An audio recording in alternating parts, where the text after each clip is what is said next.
Hi guys, I'm a sporadic YouTuber. My name is Izzy. I just did that all backwards. I don't care. I'm waving my feet in front of this heater that's right underneath you guys because if the sound is annoying, I don't care. I don't care because I'm freezing.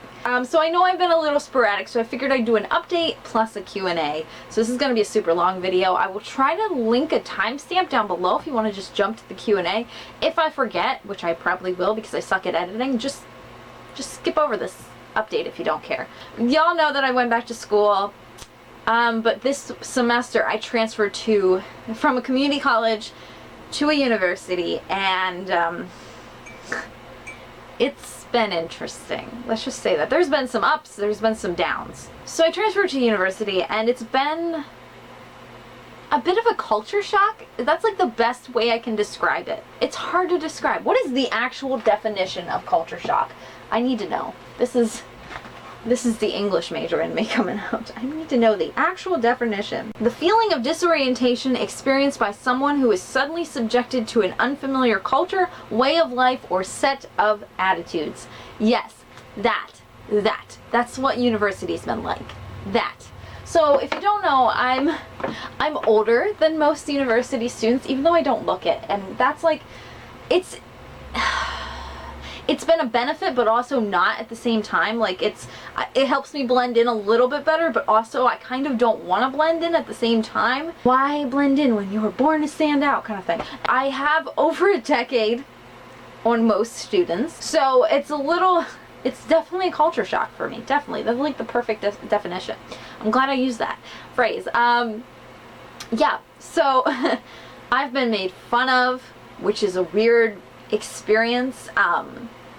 I personally don't, I'm the type of person that doesn't get affected by being made fun of, but I like to share the story of being made fun of, like, repeatedly, because, like, I need validation, because I'm like, look at how stupid these people are, kind of thing. But, like, it doesn't affect me in the way that it breaks my spirit or puts me down or changes my way of thinking or makes me act any different or hide myself or whatever, you know. Conform is probably a better word. But yeah, I've been made fun of twice, maybe more. I don't remember. But the first week of classes I got made fun of for not having Snapchat. And then I was made fun of like last week or the week before. I think it was the week before last, for coming out of the library carrying like 7 books. I got made fun of. I got called fucking retarded for renting that many books out of the library by some jock getting off the shuttle bus. Which is hilarious. I haven't been made fun of for carrying books, like carrying a stack of books, since like elementary school, which was a thing I used to do. I used to, because I always have been one of those readers that's reading multiple things at a time. Always, like since I was a little kid. And I am also one of those readers who can never decide what book to bring with them. But that was even more so in like elementary school. So like I had my textbooks, you know, you'd have like your books or whatever you were working on in elementary school, your papers, whatever, in your backpack. But I would also, those backpacks were so small for kids that I could never fit in the books I was reading for fun, which would always be a stack. So I would carry around, and I was so proud of my stack of books. It was probably like a stack about like that big. It was probably like 4 books, but like as a little kid carrying around that many books, like just carrying, it looks bigger, probably. But yeah, and I was so proud of like my stack of books. I would place them like on my desk, like, and I would get yelled at sometimes by teachers, by the way, for not having all my books. They'd be like, could you put those on the floor or under your desk? You don't need those. And I'd be so proud of like my books that I was reading at the time and the fact that I was reading so much. It's just so funny because I used to get made fun of for that as a kid by the other students, some teachers, which is a terrible thing to say out loud. And also like I used to get made fun of for that, and now I get made fun of for coming out of the library like a week or 2 ago for the exact same thing. My life has come full circle, guys, and it's kind of a beautiful moment for me. Like this guy just gave me, he just gave me like this beautiful moment unintentionally, and like this beautiful flashback unintentionally. Like his whole intention was to make fun of me and to get a giggle out of his friends. I just, he just gave me such a beautiful moment, and I want to thank him for it. Thank you, douchebag. Anyway, school's alright. It's just been really tedious and taking up a lot of my time, so I haven't been able to see you guys, and I haven't been reading too much because where the fuck am I supposed to find the time? I am starting the Deathly Hallows. Why? Don't ask. I'm gonna tell you. But I'm currently reading a few books, but the Deathly Hallows, Josh and I are watching Harry Potter. This is Josh's first time watching the Harry Potter films, and I've tried to get him to read the books. He won't read the books, which is really pissing me off quite a bit. Because he asks me like a billion questions. Like, we watched the movie and he just asks so many questions. And I'm like, questions that could be answered by reading the books or a simple Google search. And he's just like, he's like breaking apart like the magic system, and and while I get the validity of his comments, it's also a children's book series, guys. Like, calm down. Like, it's not perfect. And like, Harry Potter isn't my favorite series of all time. I know a lot of people on BookTube, it's like their favorite. I like Harry Potter and I enjoy it, but it's not my favorite. But anyway, my reread of these books, the only one I have yet to reread is the Deathly Hallows, which will be a whole nother video that I might film today, where I shame myself on some series that I haven't finished yet. Yeah, I haven't, in my reread of Harry Potter, Deathly Hallows is the last one I have to reread. So that's what I'm actively trying to read right now, because we have one movie. We have the Half-Blood Prince movie to watch before we get to Deathly Hallows. But reading-wise, I've just been staring at my shelves and wanting to read all the things, and I can't. And I'm really upset about it. So that's why I haven't been around. I've been kind of AWOL because I don't have too much to give you. And creativity-wise, I'm like broken.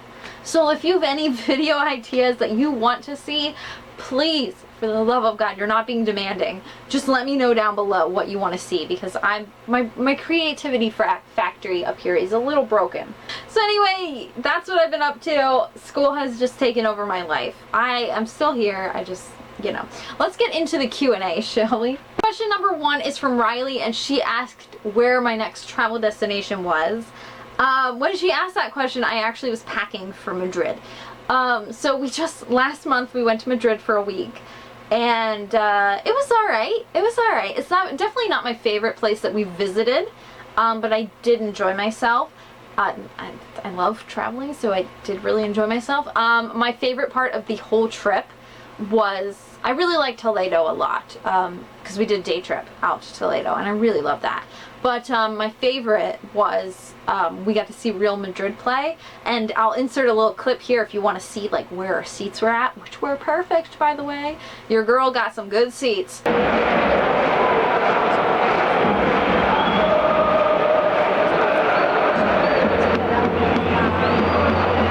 So anyway, Real Madrid playing, I got to see my boy Luka sub in, and I got to see him score a goal, and that was kind of everything. He's my favorite player, so like, your girl was ready for it. Yeah, that was like my favorite part of the trip. I love that so much. So much. That was awesome. But anyway, yeah. So I don't know where we're going next, or where I'm going next, or what adventure will happen next. Right now I'm just trying to get through the rest of the semester in school. But yeah, maybe somewhere in February or January, somewhere warm. Hopefully.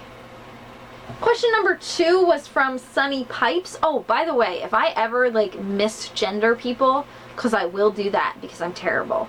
I'm a terrible human. So if I ever misgender you in the comment section below, because I know that one of the people on this list tweeted that they go by they them pronouns, and I purposely wrote that down so that way I don't misgender you. So I would just bit my lip.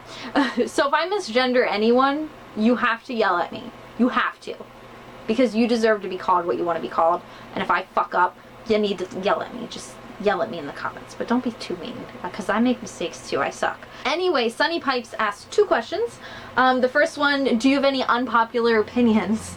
I don't know if this is book-related unpopular opinions or life unpopular opinions, because I got both. I think book unpopular opinions, one of my I have like two big ones. One of them, which I don't hear as much talked about anymore, but it used to be a big thing for BookTube, is Insta-love does not bother me. A lot of people hate Insta-love.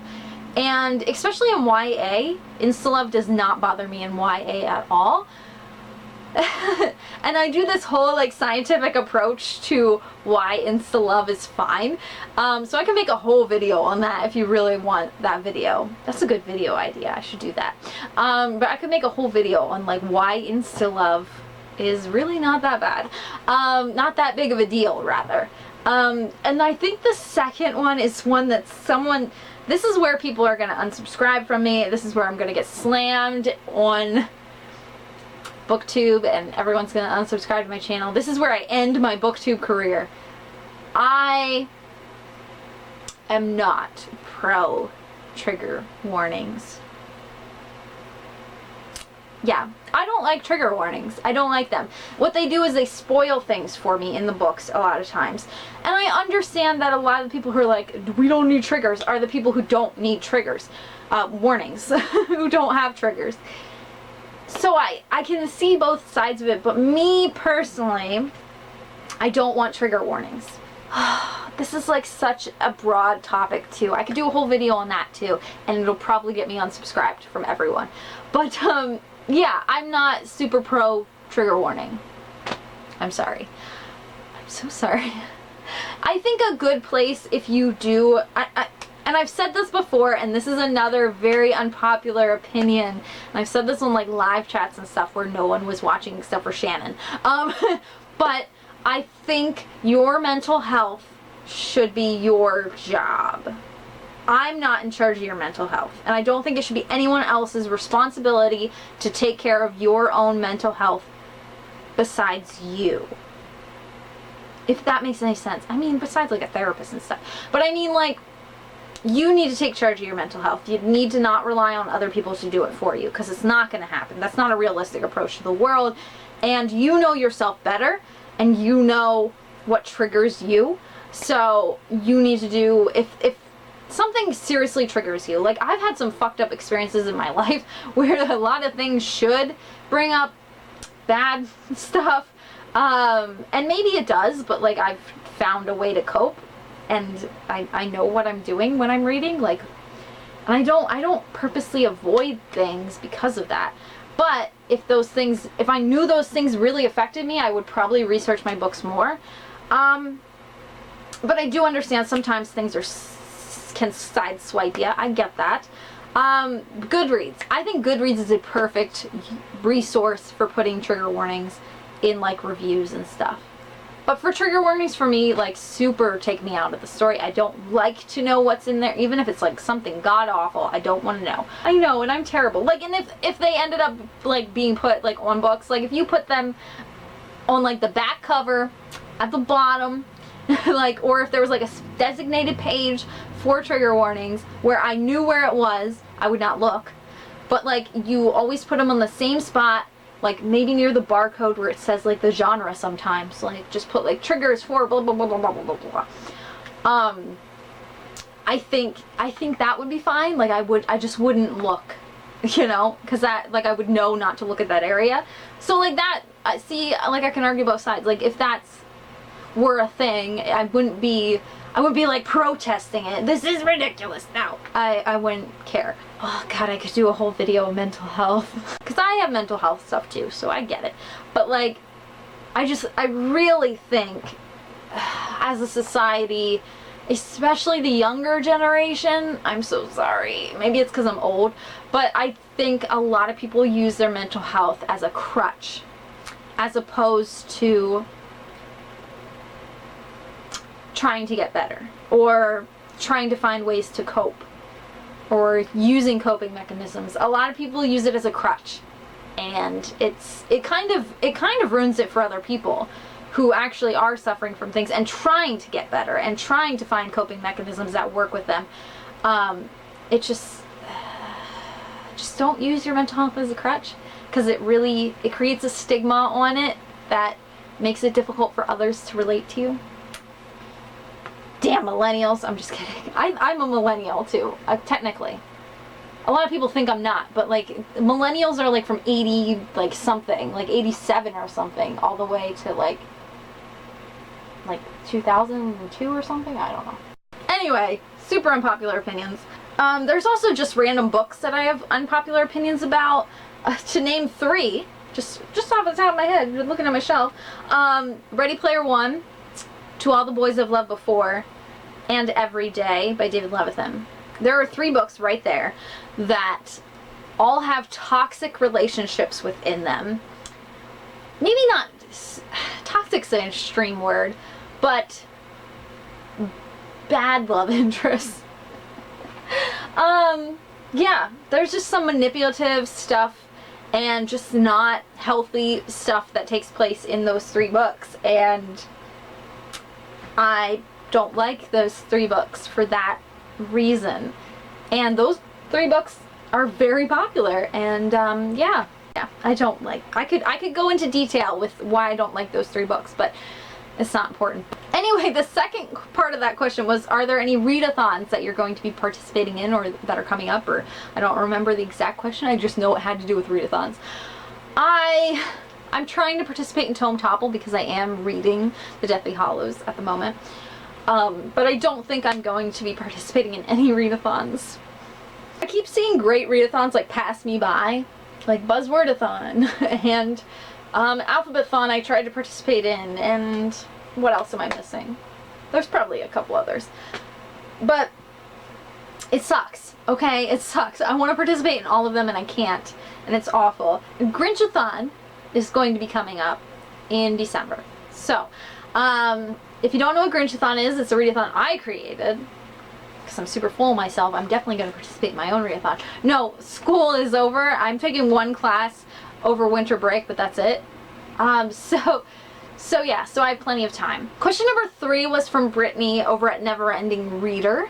I really like her videos, by the way. I like her channel. I wish I had more time to watch people and all their videos, but like, it's just, don't even get me started. It just depresses me thinking about all the videos that I miss. Anyway, she asked 3 questions. The first one is really, I had to do some research, and I don't remember what I learned. But she asked, which of Henry VIII's wives would you want to be and why? Which is such a weird question. Weird is a good word, by the way. I don't use weird as in, oh, you're weird. No, weird is a good word. It's just, weird means you're unique and you're asking an interesting question. You're unique and interesting if you're weird. Yeah, I had to do some research because first off, I didn't know right off the bat who Henry VIII was. History is not my forte. Anyway, Henry VIII, he was married to like Anne Boleyn, and that's the main one that I knew. And he killed like a bunch of his wives. Anne Boleyn was beheaded. Well, I think they were all beheaded because that was the thing back then.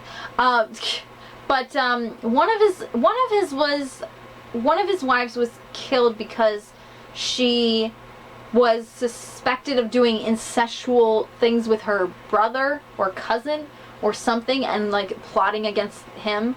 I think he was just a little crazy and a little paranoid, and just wanted to get with the next wife. But he had like 7 wives or something. And Anne Boleyn was killed because she was, I don't know what happened with her. I don't know history. But anyway, yeah, I would be his last wife because she outlived him. That's who I would be. Because I don't particularly have any interest in being beheaded. They say that your brain stays alive for like 8 seconds afterwards. That doesn't sound too fun for me. The second question she asked is, what is your sign?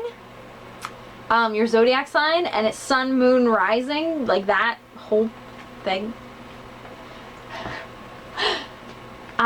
This could be a whole nother video as well. I don't take zodiacs seriously. I think it's fun, and I kind of judge people who take it too seriously. Don't unsubscribe for me. It's not a science. That's the facts. Like, it's not a science. No. No. A part of me wants to believe that being born on a different day will affect your mood because of where your birthday lands, because seasonal affective disorder is a thing. And your mood does change with the seasons, at least mine does. So a part of me wants to think that that overall affected who you are as a person, being born on a certain day. But the realistic part of me, who is always in the back of my mind, is like, it's not real, Izzy. Like, horoscopes are just fun, and while I see personality traits that I do have with my corresponding sign, I think a lot of people have them. They're just fun. I think it's fun. I like to see like the little memes and stuff on Instagram where it's like, Geminis do this, and I'm like, haha, that's me. I like that kind of stuff. But I think if you take, and this is another thing, it's just like trigger warnings. It's just like mental health, where I feel like people, sorry, there was like a hair stuck there. I shed. But it's another thing with like mental health where people create like a stigma on it, and it kind of ruins it for everyone else, just saying. Yeah, so I don't know my sun, moon, rising, any of that. I'm a Gemini. I know that much. I'm a Gemini. June 10th. And my boyfriend is a Gemini as well. Here's the thing. It's fine. You do you kind of thing. But when you start basing your relationships or using excuses to why you're crazy or why you're acting that way, using an excuse, like your zodiac sign is an excuse for why you're that way. That's where there's like a line where I start to get a little like cringy.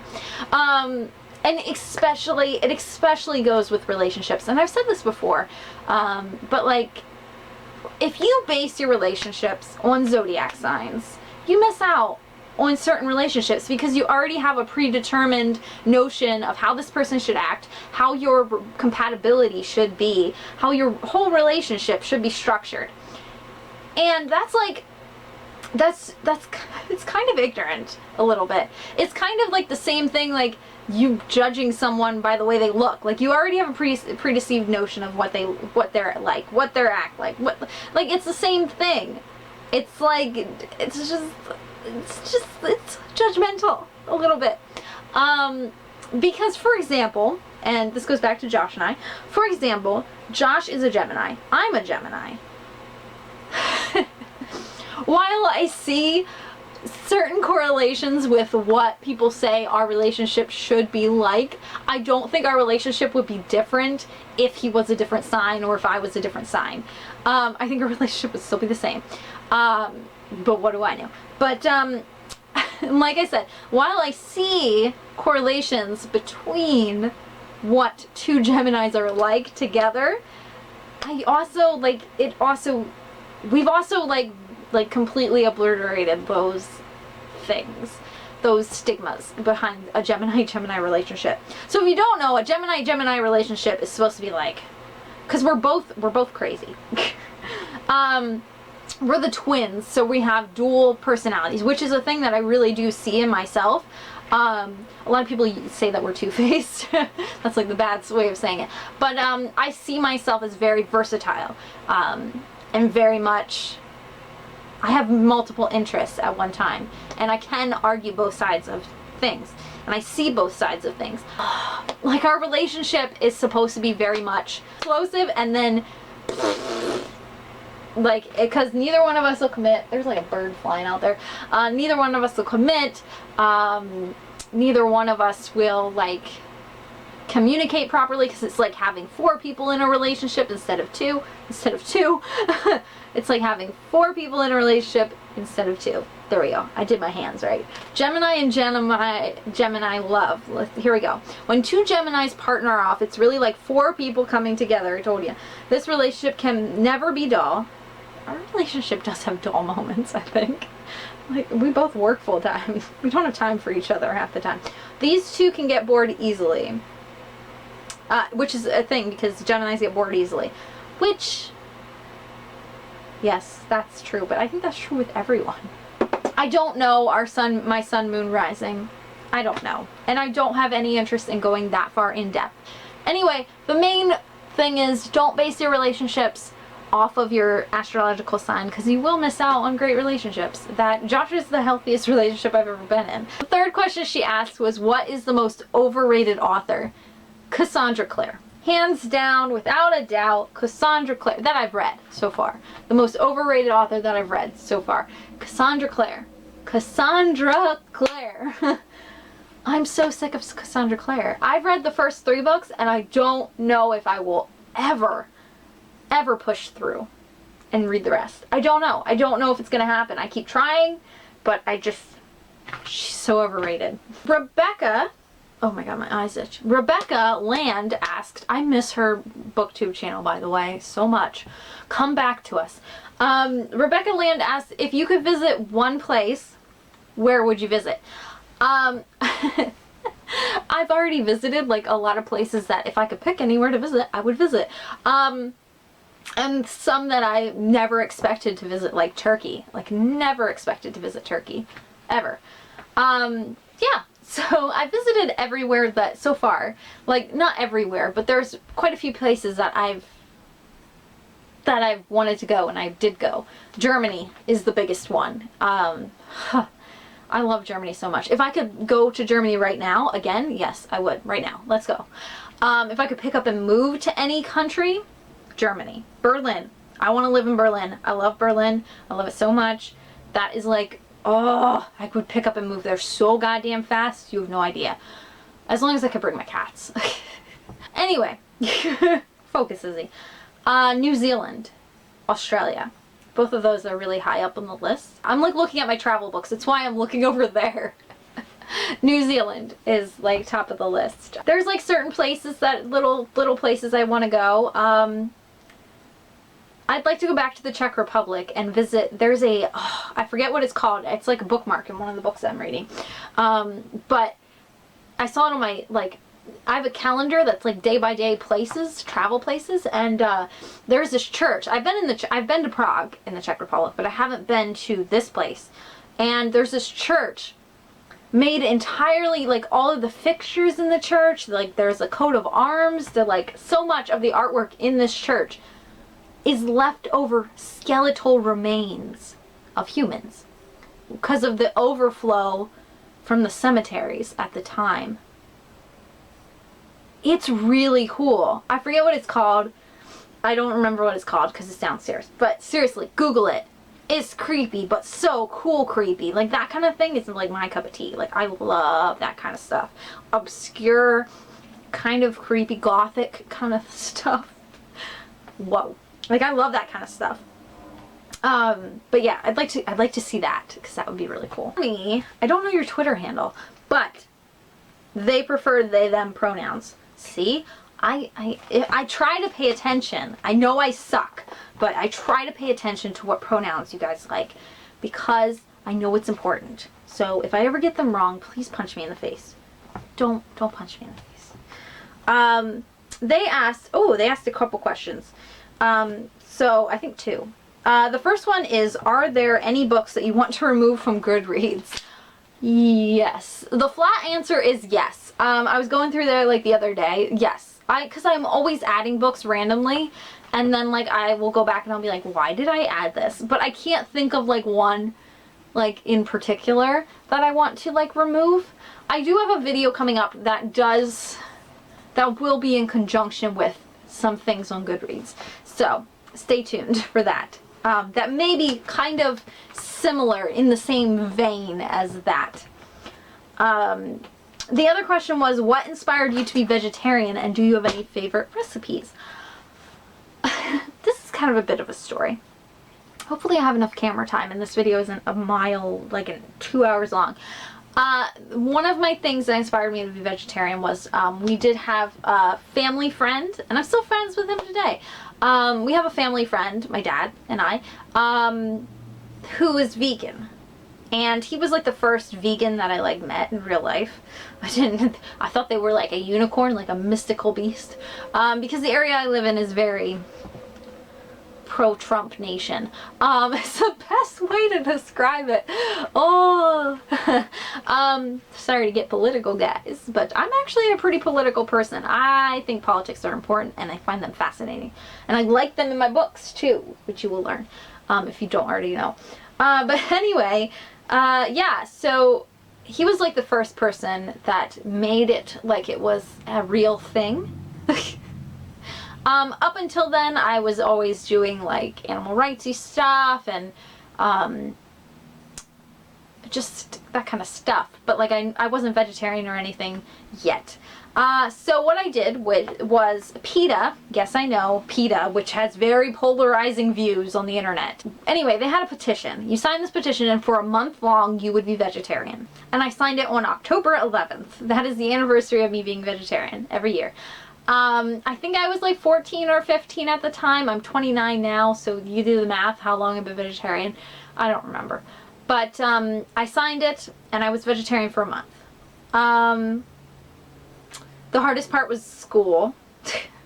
Was eating at school. But yeah, it really wasn't that bad. And then at the end of the month, my friends asked me, they're like, so you're gonna eat meat now? And I'm like, I'm just gonna see how long this lasts, was my response. I go, nah, I'm just gonna see how long it lasts until I start eating meat again. And it's been however many years, I've lost count. But yeah, I've been vegetarian since, so yeah. Yeah, but I mean, it wasn't that hard of a transition because at the age of like 6, my dad cut out 5 or 6. My dad, ouch, I just bit my tongue. My dad cut out beef from our family because my dad had a heart attack when I was 1 year old. So once he found out that beef was so bad, and that's like right around the time that they really found out that beef was really bad for your colon and really bad for your body and just not good. Red meat in general was just not good for you. That's when my dad cut out beef. And the irony behind that is I was the most, will you be quiet? I was the most pissed off about the fact that my dad was cutting out beef. Like, not from his diet, but from my diet. I was pissed. Because he would incorporate ground turkey into like spaghetti and stuff instead. And it does not have the same taste. And I did not like that. So I already had like a gateway into vegetarianism because we had red meat cut out. Except for at like school I would eat it, but like at home it was cut out. Yeah, so, and I've been vegetarian ever since. My favorite recipes, will you stop? My favorite recipes are definitely tacos. I make some mean vegetarian tacos, which I actually think I'm gonna go get the ingredients for and make today because I am like craving them. And I also really like baked ziti, which is not vegan at all because it's cheese. But it's one of my favorite meals. If you ever want actual recipes, you want to see those actual recipes made, or you want anything, I make super basic meals because I'm poor. Well, I'm not poor now, but I grew up poor, so like my cooking style is very much like poor person style, if that makes any sense. Like it's very basic, simple. I don't like you know people who like make spaghetti and like they make their own sauce and it takes like forever. It's like all these ingredients. No. Can of sauce, let's do this, we're done. You know, like I'm very basic with very basic. Food wise, yes. So if you ever want recipes or anything like that, let me know and I will do that for you. A very good vegetarian, I don't think it's vegan because of flour. I think the flour probably has, or maybe it doesn't have eggs in it. But you could make it vegan. It might have. Will you stop? I know we're hungry. Just shh. My stomach's growling because it's thinking about food now. I have a video on my channel of lambus bread, which is really good. Yeah. Anyway, which is the elven bread from Lord of the Rings, and it's really good. And it's like 3 ingredients. Again, very basic, super good. Oh my god, I love it. And the last question is Alex. He asked what I'm currently reading. Alex over at Pucks and Paperbacks, if you didn't know.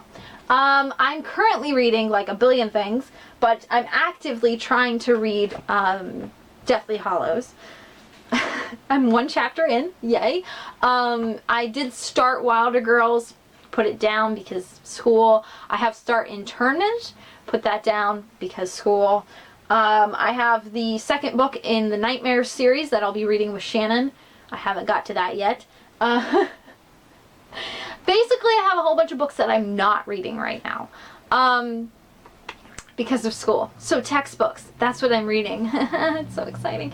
Yeah, and I've been reading a lot of little like pieces of literature. I'll link down below. I'm actually doing this amazing project that I actually really enjoy.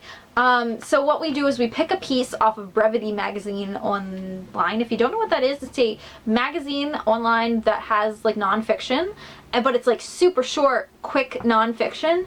And it's amazing, and I love it so much. But anyway, on there, we pick a piece, we read it to the class, and then we analyze it for the class. I'm so excited about it, you have no idea. It's like the only presentation I've been excited about. But the piece that I picked, which I'll link down below, is really great.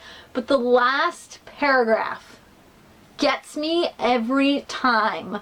I choke up, I start to cry. It gets me every time, like right in the feels. Like I just, I regret picking this piece to read, like so bad. Oh my god. But it's really great, and I'm really excited about it. But that's what I've been reading, like that kind of short little stuff. So yeah, nothing huge. So anyway, those are all the questions. That is a super long update. I'm gonna go get some food because my stomach is actually growling at me. I know, we need food. I think I'm gonna get tacos. I think I'm gonna get stuff to make tacos tonight. And I should probably do things for school and blah, blah, blah, blah. Anyway, I love you guys. I will see you in the next video. Hopefully it won't be as long away as this one was. I'm so sorry. I love you. All the kisses. Peace. I'm out. Goodbye. I'll see you later. Bye.